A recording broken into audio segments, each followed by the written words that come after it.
Hello everyone, আজকে আমি তোমাদের সাথে শেয়ার করব দই কাতলা রেসিপি। প্রথমে একটি বাটিতে আমি 2 পিস কাতলা মাছ নিয়ে নেব। মাছটা আমি আগেই ধুয়ে রেখেছিলাম।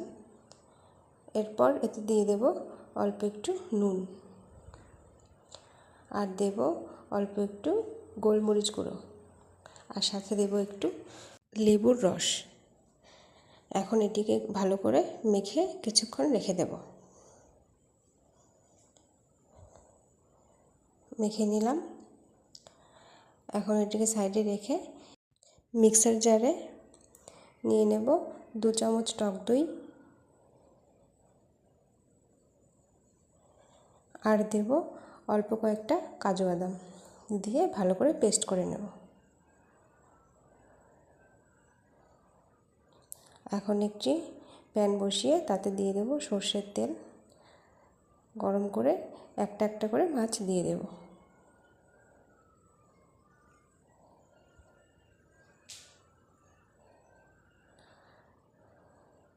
মাছগুলি দিয়ে উল্টে পাল্টে একটু ভেজে নেব মাছটা।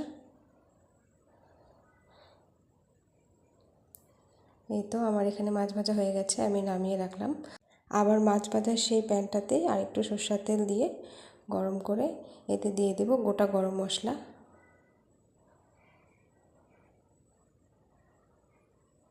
এরপর দেব আদা, রসুন, পেঁয়াজ, কাঁচা লঙ্কা একটু পেস্ট করে রেখেছিলাম, সেটা দিয়ে একটু কষিয়ে নেব। এখন দিয়ে দেব একটু নুন। এই মশলার থেকে তেল ছেড়ে আসলে এতে দিয়ে দেব সেই কাজু বাদাম আর টক দইয়ের পেস্টটা, দিয়ে আবার একটু মশলাটা কষিয়ে নেব।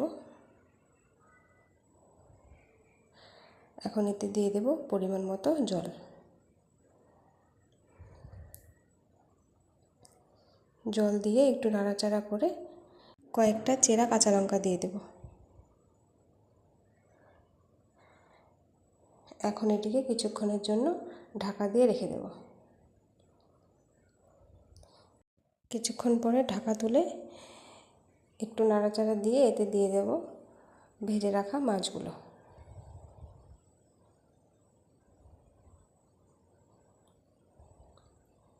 মাছগুলো দিয়ে মশলার সাথে আবার একটু মিশিয়ে নেব ভালো করে।